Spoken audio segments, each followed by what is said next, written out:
다시 한번 인사해 보실까요? 우리 그렇게 인사하셨으면 좋겠어요. 만나서 너무 행복합니다. 그죠?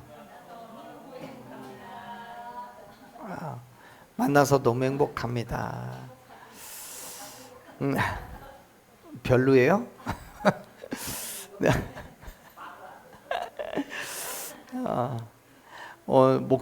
제 목소리가 좀 그렇죠. 아침에 일어났더니 목소리가 이렇게 됐더라고요. 밤사이에 하나님이 은혜 주셔서 부흥 강사님 목소리가 됐어요. 여러분, 다른 것에 은혜가 안 되면 목소리로 은혜 받으시기를 축복합니다. 우리 광고 때도 말씀드렸지만 우리 지난 금요일에 우리 김정한, 이미정 자매 가정에서 둘째 아이가 태어났어요. 아까 사진에서 보셨지만 영 똑같이 생겼죠. 너무 귀여워요. 요즘 아이를 보는 게 참 쉽지 않아요. 이제 원데이 클래스하고 여름성경학교도 준비하면서 아이들을 만나고 같이 준비하는데 오늘 또 아이들을 만났는데 우리 주일학교 아이들이 5명, 6명 점점 더 불어나기 시작하고 있어요. 제가 그 얘기를 지난주에 어떤 목사님을 만나서 이야기를 했어요. 그랬더니 야, 니네 교회는 진짜 대단하다, 소망이 있다 그러면서 요즘 주일학교 아이들이 없는 교회가 너무 많아요. 그러니까 성도가 100명이고 100가정이 있으면 주일학교에서부터 청년에 이르기까지 아이들이 그래도 최소한 100명은 있어야 되잖아요. 가정이 100가정이면 없어요. 주일학교 아이들이 20명, 30명. 작년부가 어른이 700명, 800명 되는데도 주일학교 아이들이 50명도 안 되는 교회도 많아요. 물론 인구수가 점점 줄어들고 있으니까 그럴 수도 있겠죠. 하지만 적어도 우리 교회 성도 자녀들은 교회를 와야 되잖아요. 그런 의미에서 보면 우리 교회는 100%거든요. 우리 교회 성도들 자녀들은 다 와요. 안 오면 큰일 날 것처럼 와요. 근데 얼마나 감사해요. 우리 아이들이 자라서 하나님 앞에 나와서 하나님 앞에 내 삶을 내가 맡겨놓고 그 구원의 은혜로 잘 성장해 갈 수 있도록 여러분 축복하며 기도해 주셨으면 좋겠어요. 이제 말씀드린 것처럼 아이가 태어났는데 이 아이도 언젠가 곧 이름을 갖게 되겠죠. 태명이 알밤이었거든요. 네. 좀 알밤처럼 잘생겼어요. 이뻐요. 근데 이름을 뭐라고 지을지 참 궁금합니다. 여러분, 이름이라는 게 참 중요해요. 그는 흔히 성명학이라고 불리우는 것처럼 인생이 우리의 인생을 좌지우지하기 때문에 중요한 게 아니라 그 이름으로 우리가 평생을 살아가야 되기 때문에 중요한 거예요. 어떤 기독교 단체에서 기독교적인 색채가 담긴 이름을 찾았대요. 조사를 했는데 자기 이름을 다 올리는 거예요. 근데 어떤 엄청난 이름들이 모였어요. 예준이, 하은이 이런 이름들은 넘쳐나고요. 너무 많고 제가 생각할 때 가장 최고였던 이름이 뭐였냐면 태맨이었어요. 태맨이 무슨 뜻인지 아세요? 잘 모르시죠? 창세기 1장 1절에 태초에 시작하잖아요. 그래서 태자하고 요한계시록 22장 21절 끝에 아멘으로 끝나거든요. 그래서 맨을 붙여서 태맨이래요. 기가 막혔어요. 근데 그 이름을 가진 분이 4명 정도 있더라고요. 한 명이 아니에요. 창세기와 요한계시록을 모아서 창록이라고 부르는 사람도 있대요. 어떤 분은요, 성이 모씨예요. 그럼 이름이 뭐였게요? 새요. 성이 모씨여서 이름이 새래요. 성이 배씨래요. 그러면 이름이 뭐였게요? 드로예요. 그러면 놀리는 거 아니에요. 오해하지 마세요. 이런 이름들을 보면 누가 봐도 교회 다니는 줄 알겠잖아요. 그런데 그 와중에 어떤 한 이름의 사연이 귀에 들어왔어요. 이름이 그 친구가 올려준 건데 자기 친구 이름이 은총이래요. 은총. 정말 누가 봐도 교회 다니는 것 같잖아요. 근데 교회를 안 다닌대요. 이름만 들으면 뭐 교회든 성당이든 어디든 갈 것 같은데 안 다닌대요. 여러분, 우리는 누군가의 이름이 그에 대한 선입견으로 바뀌는 경우를 심심치 않게 봐요. 조금 전에 말씀드린 것처럼 은총이라는 이름을 갖고 있으면 어쨌든 교회든 성당이든 갈 것 같아요. 근데 안 가요. 물론 그 선입견을 갖는 것 자체가 옳은 건 아니기 때문에 주의해야 되죠. 하지만 여러분, 여기에서 제가 생각하는 또 다른 문제가 있어요. 그게 뭐냐면 우리가 어떤 이름을 듣고 가졌던 이 이미지가, 소위 그 선입견이 실제와는 전혀 다를 때가 있잖아요. 아까 드린 말씀드린 은총 같은 경우, 우리 교회도 교회 이름이 더 바른이에요.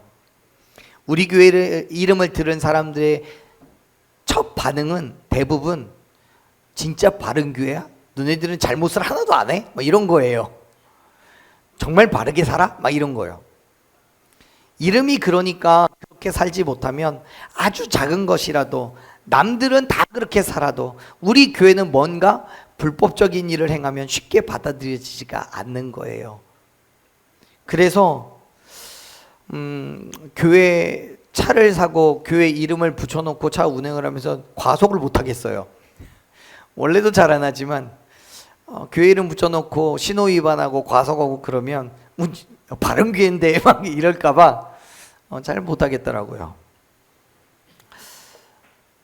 이처럼 이름으로 얻은 선입견과 다른 모습이 보일 때 우리는 그에 따른 불편함을 경험하게 돼요.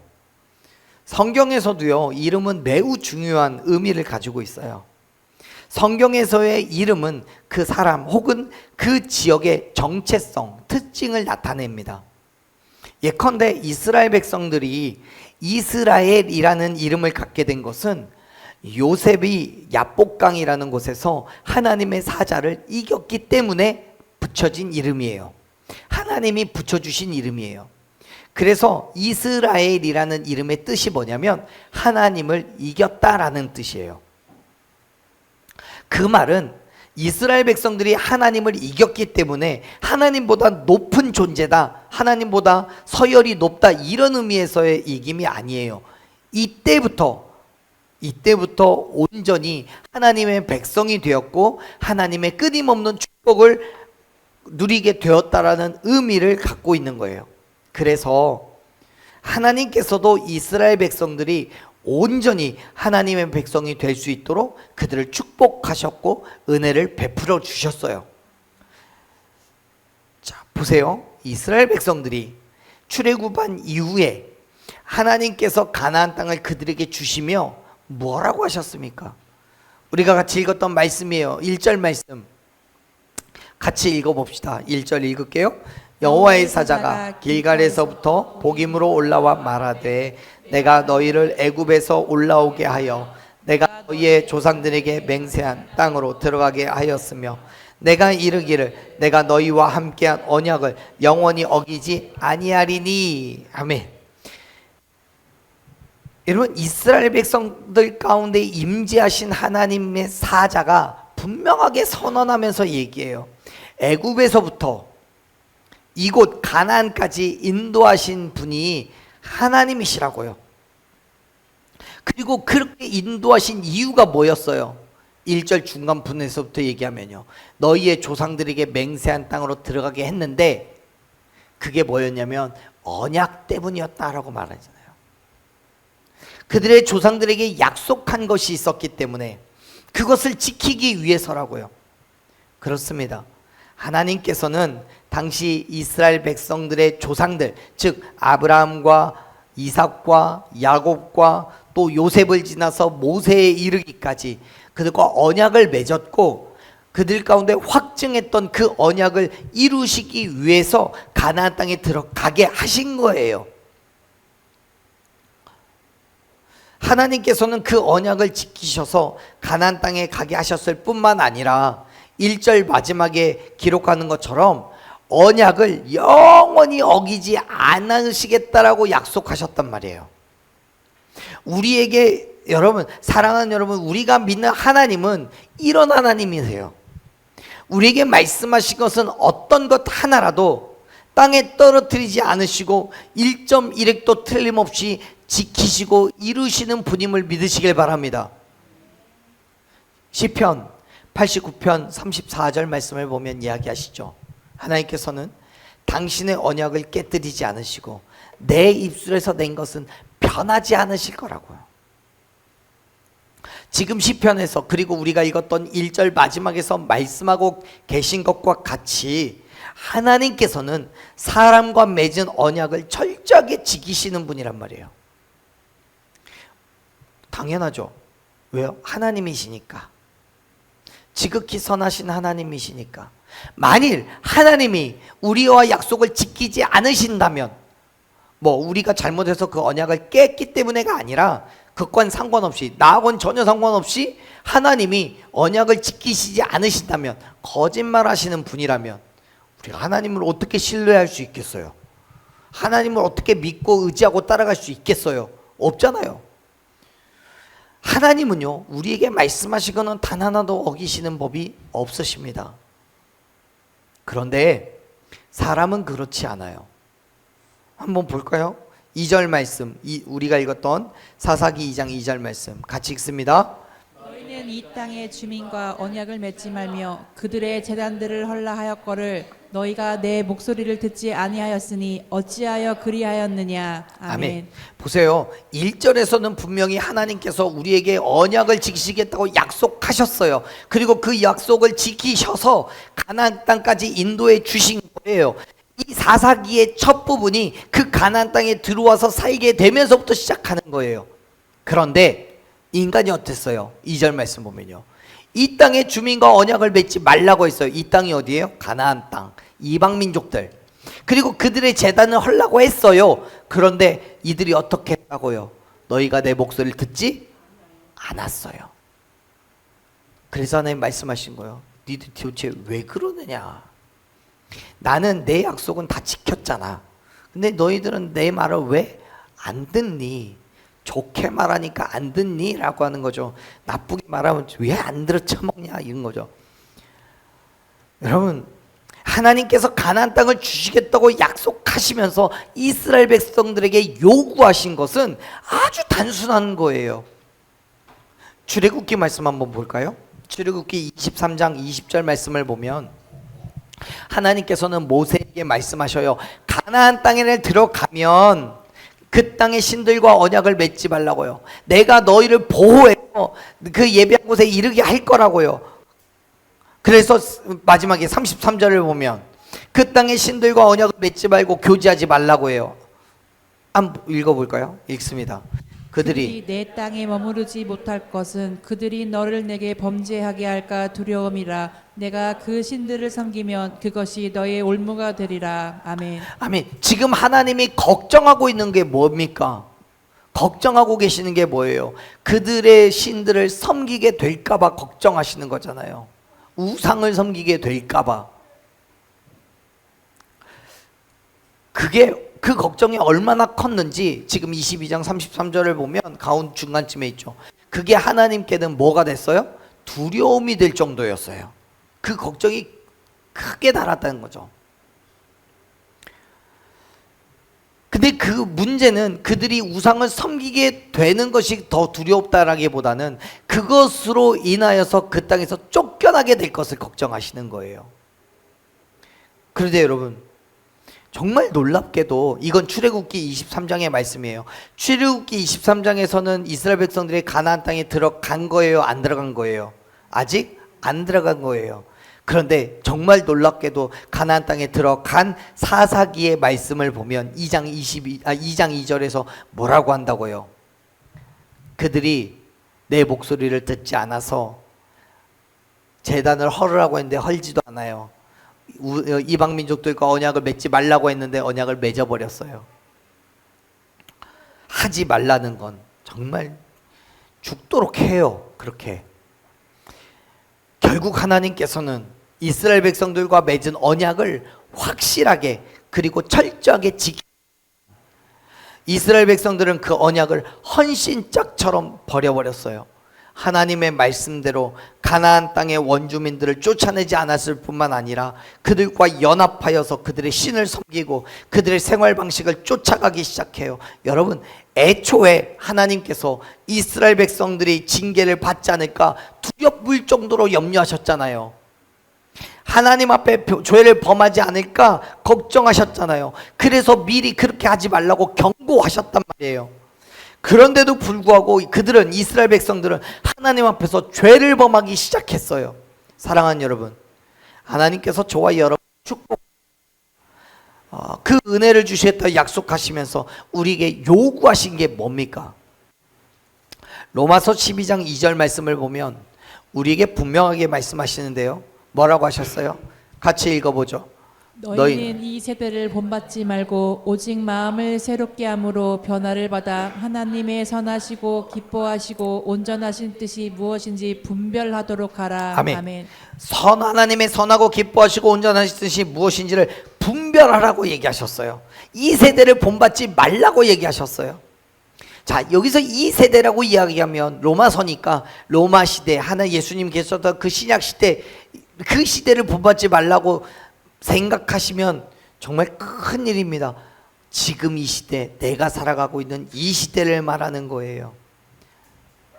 이 시대를 분별하여서 세상을 따라서 살아가는 것이 아니라 예수 그리스도의 죽으심과 부활하심을 믿으면서 그 말씀대로 겸손하게 살아가라고 말씀하신 게 우리에게 요구하시는 거예요. 그렇게 살아가는 사람들을 오늘날 우리는 뭐라고 불러요? 그렇게 살아가는 사람들을 우리는 뭐라고 불러요? 그리스도인이라고 불러요. 진정한 그리스도인은 예수님을 나의 주인으로 인정하고 그의 말씀에 순종하여 살아가는 사람이에요. 그런데 정말 우리는 그러한 그리스도인으로 살아가고 있습니까? 하나님께서는 당신의 언약을 철저하게 지켜 행하고 계시는데 나는 그 언약을 모른 척하고 있지는 않습니까? 힘들고 귀찮고 어렵고 세상의 조건과 다르기 때문에, 사랑하는 여러분, 이제는 하나님의 언약을 지키며 살아가는 저와 여러분 되기를 간절히 축원합니다.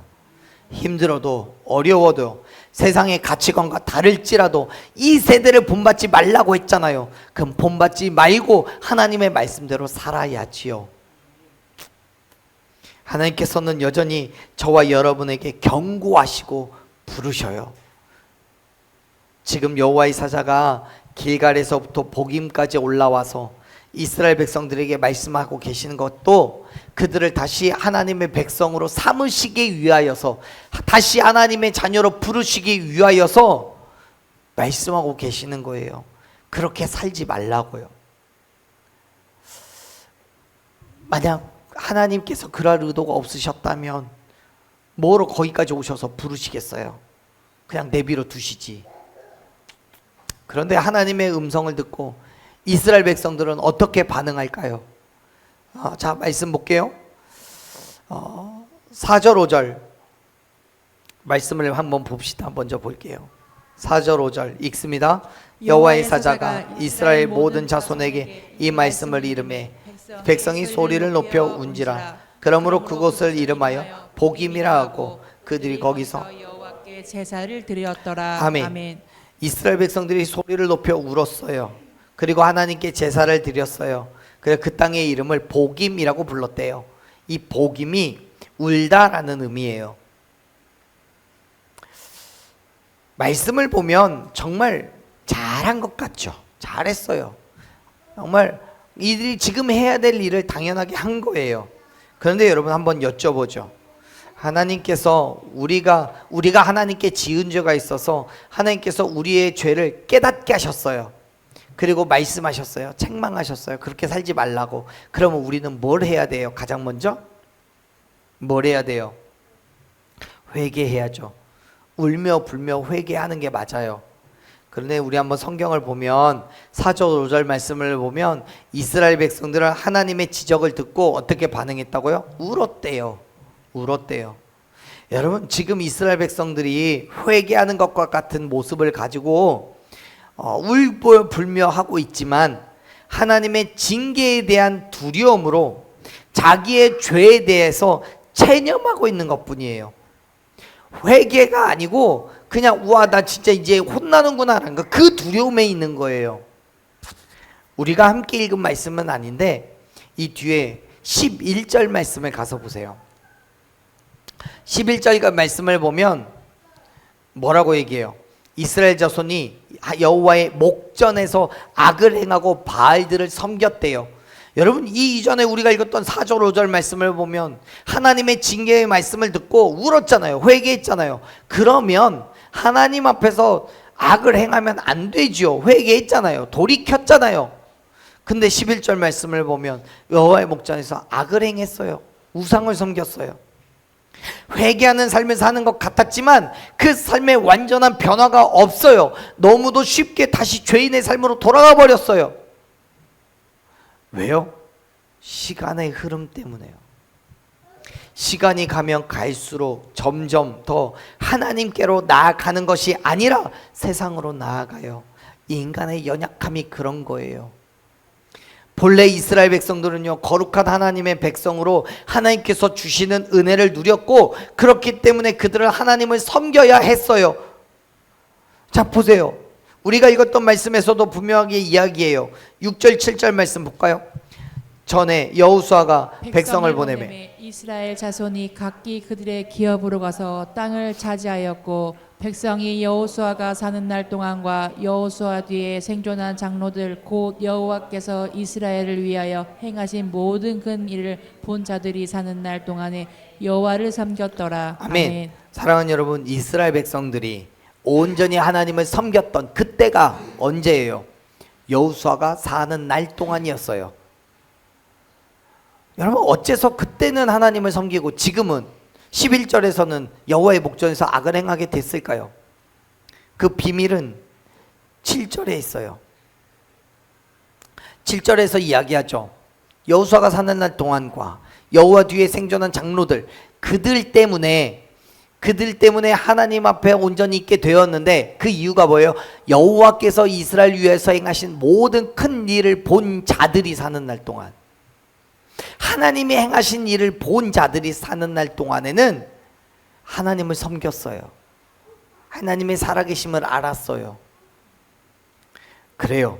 이스라엘 백성들이 그들 스스로 하나님을 경험했을 때 온전히 그들은 하나님의 백성으로 살았습니다.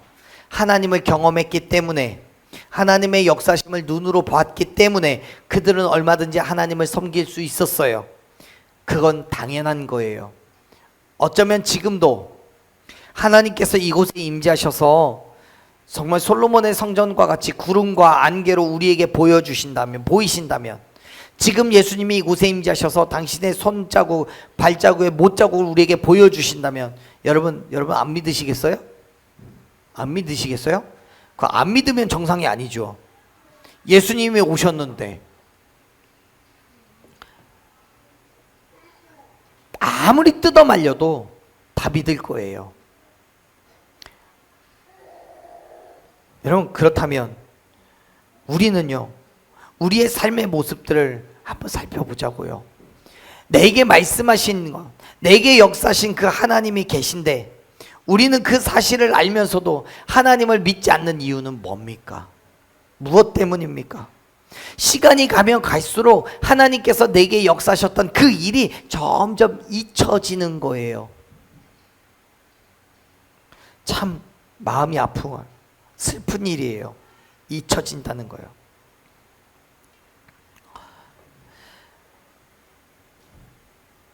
이스라엘 백성들이 여호수아가 살았을 때는 그를 통하여서 하나님의 살아계심을 알 수 있었어요. 그들이 직접적으로 하나님을 만났고 직접적으로 하나님과 대화하진 않았더라도 여호수아를 통하여서 또 그의 생존한 장로들을 통하여서 하나님의 살아계심을 알았던 거예요. 그들에게 그들이 하나님의 빛을 비춰 주었기 때문에요. 그런데 문제는 언제예요? 그들이 다 죽고 난 이후예요. 하나님을 경험하고 있는 지금이 아니라 시간이 흐르고 흘렀을 때, 하나님의 경험한 때가 과거가 되고 기억에서 잊혀졌을 때가 문제인 거예요. 니체라는 철학자가 그렇게 말했대죠. 사람은 망각의 동물이라고요. 정말 그럴 거예요. 시간이 가면 갈수록요, 사람의 기억은 무뎌져 가요. 망각에 이르게 돼요. 그래서 경험한 것들, 생각한 것들을 기억하기 위해서 글로 쓰고 요즘에 녹음도 하고 녹화도 하고 해요. 당시에 이스라엘 백성들도 당연했겠죠. 그들도 사람인지라 시간이 갈수록 이전에 하나님께서 어떻게 역사하셨는지, 어떤 언약을 행하셨는지 잊어버리기 시작해요. 10절 말씀을 한번 볼까요? 10절 말씀 읽어봅시다.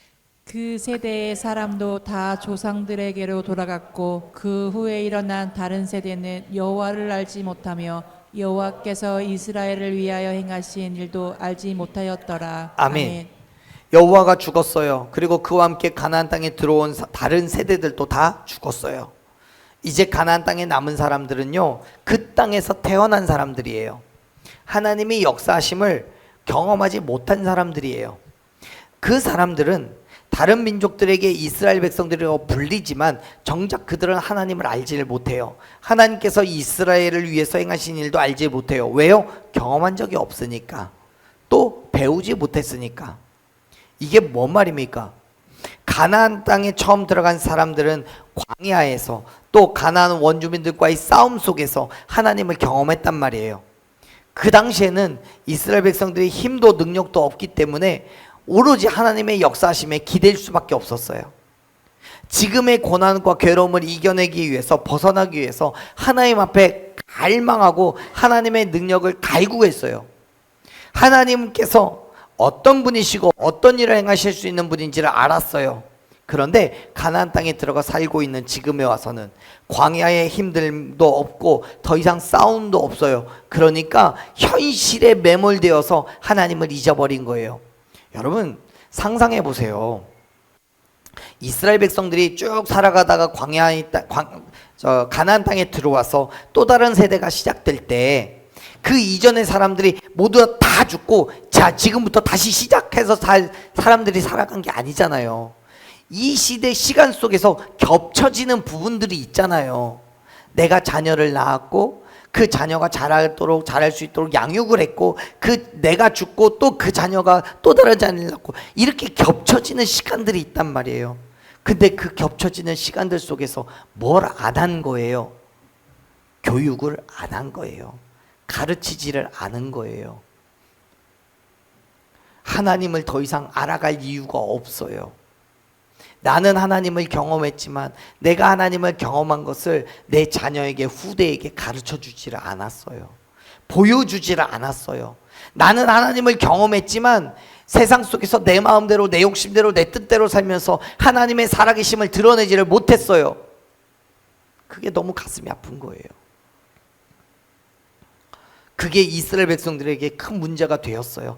왜요? 하나님을 잊어버리니까 뭘 하기 시작해요? 우상을 섬기기 시작해요.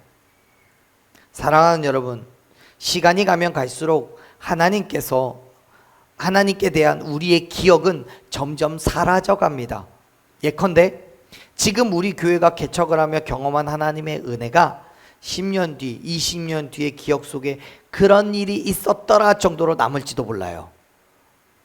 왜냐하면 우리가 말하지 않으면, 여러분 젊은 세대들이 나중에 그때 어른 세대가 되어서 이야기해 주지 않으면 아무도 모를 테니까. 하나님은 지속적으로 우리가 경험을 하질 않아요. 그리고 또 하나는 하나님의 역사심을 배우질 않아요. 사랑하는 여러분, 우리가 성경을 읽고 또 공부하는 이유는 하나님께서 역사하신 것을 우리가 배우기 위함인 거예요. 기억하기 위함인 거예요. 그렇게 하나님께서 우리에게 행하신 일을 잊어버리지 말아야 되는 거예요. 지금 우리가 예배하고 있는 것도 기억이에요. 10절에서 이스라엘 백성들의 다음 세대들이 하나님을 알지 못했던 이유는 그들이 하나님을 경험하지 못했기 때문인 거고, 또 하나님의 역사심을 배우지 못했기 때문이에요. 더 나아가서 가르쳐야 될 교사의 역할을 해야 될 어른들이 인간의 욕심과 자랑과 만족을 위해 살면서 하나님의 빛을 비추지를 못하는 거예요. 사랑하는 여러분, 먼저는 저와 여러분이 하나님을 경험하게 되기를 간절히 소망합니다. 내가 먼저 하나님을 경험하고 우리의 눈으로 그의 역사심을 봐야 우리의 후대에게 그걸 전달해 줄 수 있는 거예요.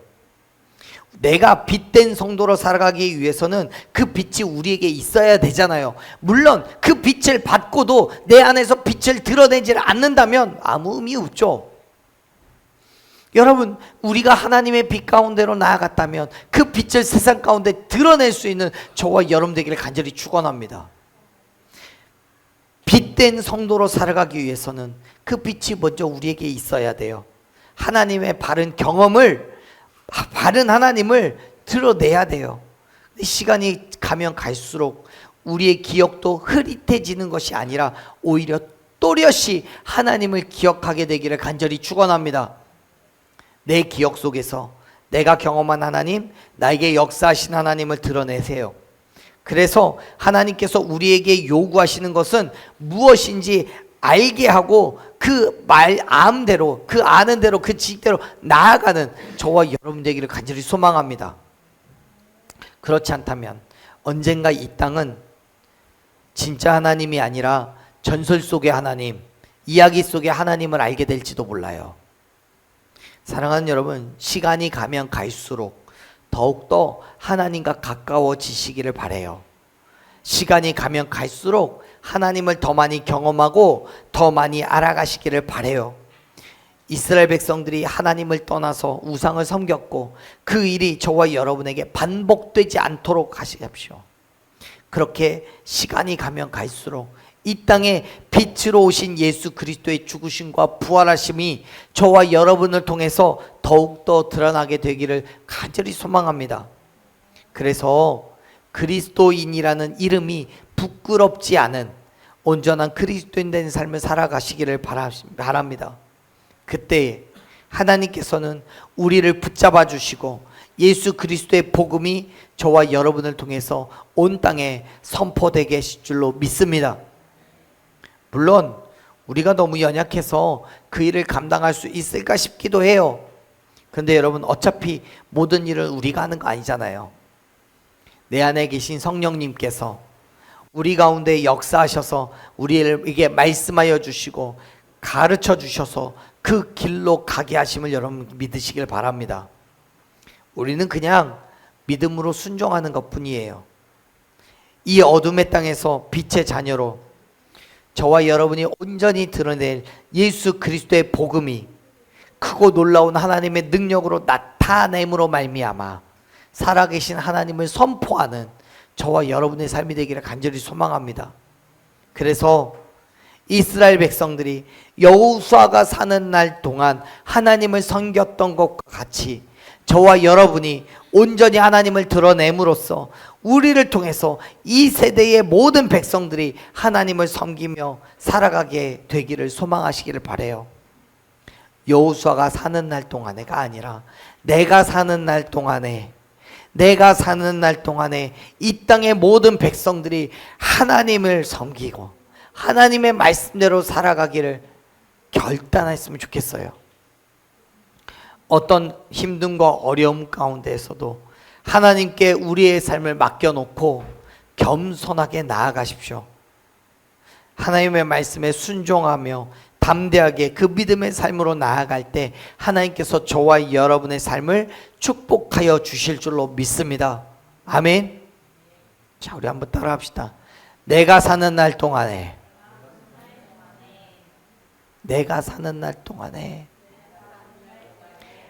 하나님이 드러나기를 소망합니다.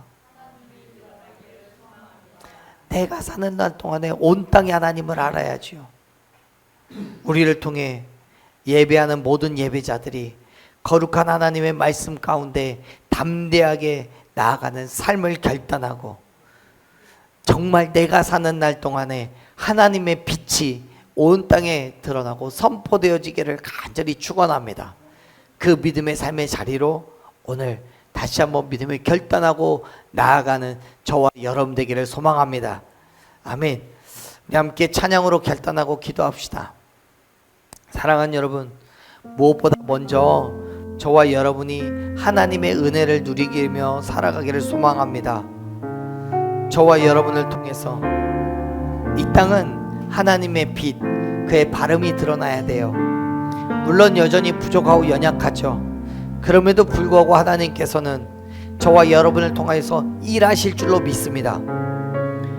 그래서 우리에게 성령의 역사심이 필요한 거예요.